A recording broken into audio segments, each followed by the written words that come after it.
All right, let's move on to this story now because residents are calling on the government to intervene in what they describe as financial exploitation by local spaza shops. They claim retailers are charging excessive card transaction fees, in some cases up to 5 rand per purchase. Now we're joined in studio by our very own Ziniko Mhlaba, who joins us on this story. Ziniko, this is an interesting one. How are residents able to tell? How are they able to know that so much has actually been charged? And has this been uncovered over time, and how long exactly? So according to the information we got initially, before we even went to Soweto this morning, we got information that, these local retail spaza shops, mostly of those spaza shops are foreign owned. They are saying that, well, they seem to be having differences when it comes to being charged for items at their own local spaza shop in comparison to what major retail shop charge them in nearby complexes such as malls and other, main established shopping centers. So we went there this morning with my colleague, and when we got there, the first thing we did was to test and verify whether those allegations are true or not. And what we found actually confirmed the allegations made, because I went inside one of those local spaza shops to purchase a bottle of water. And upon arriving there, before I even went in with the camera, I inquired, I need this bottle of water, how much does it cost? And I was told that, well, the standard price is 10 rands. Okay. So I took the bottle, went to the counter to pay, and then I was told that, well, since you'll be using a card, we're going to charge you extra.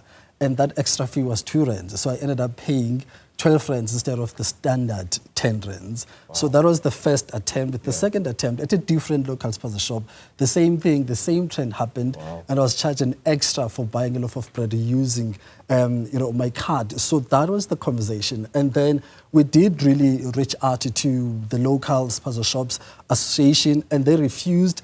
But when I challenged the people who were selling me those stocks in terms of, why are you charging me 2 rands now? Because the bank is going to charge me either way because I'm using a card. They said, well, the company, these are the rules of the company. I said, which company? They said, no, the standard company. I'm like, okay, fine, but which company? Do you have an association, or can you take me to your boss?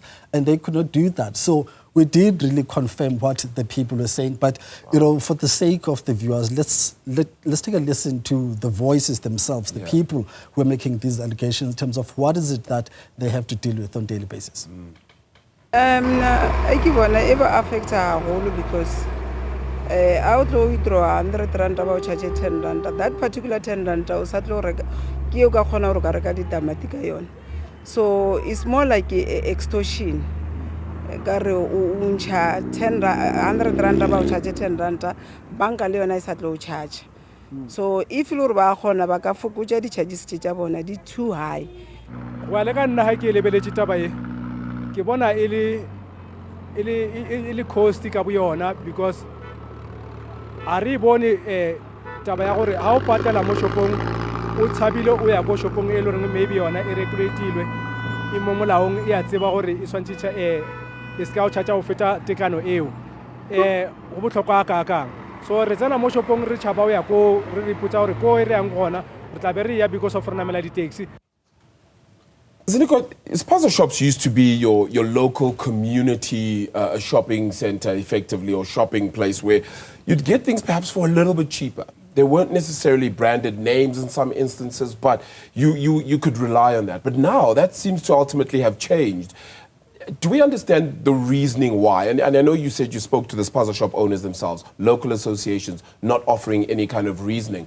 But what is it that the residents are saying is the reason that they're given? So the reason they're given, firstly, they are told that, well, for you, they're saying that the reason why we are charging you this amount of money, number one is the fact that we are conveniencing you now because you don't need to take a taxi to go to a local mall or to go to town, whether if you're in Soweto to Johannesburg or Rotbot. So we're charging you for that, but also we're charging you, for using our card payment system. And that's when now the lack of awareness from the side of the residents comes to the fore.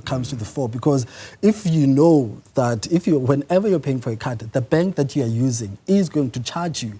So the reason tabled to them by the spaza shop owners is not a valid reason. And of course, we did try to reach reach out to the authorities who are responsible for handling those matters, and they confirmed to us at about 11 o'clock that actually those such payments or such prices are illegal. Therefore, consumers must be able to lodge a complaint first to the Consumer Goods and Services Ombudsman, or they can engage with their local leadership, whether it's councillors or local council, such as the City of Johannesburg in this case, to really expose those tendencies. So indeed, Arabile says it's a worrying issue, but also there's that issue of convenience. As I said, many of those communities in Fisherville are unemployed.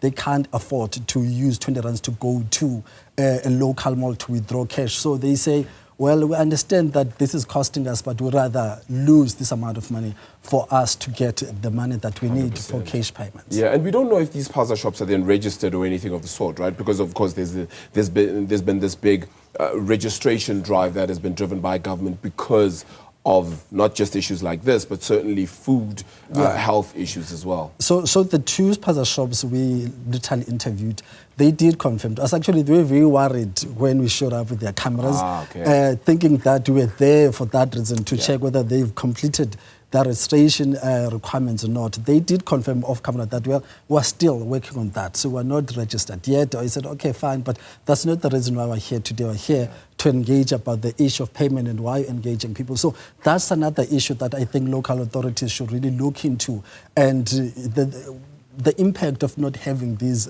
entities not registered. Because one of the things that needs to be looked at, according to the Ombuds, is the issue of the payment system. The Ombud was saying that, well, as much as we've been looking at them on issues of the quality of food and the food items they sell, they're saying that, well, the regulations go beyond that to an extent of regulating the prices.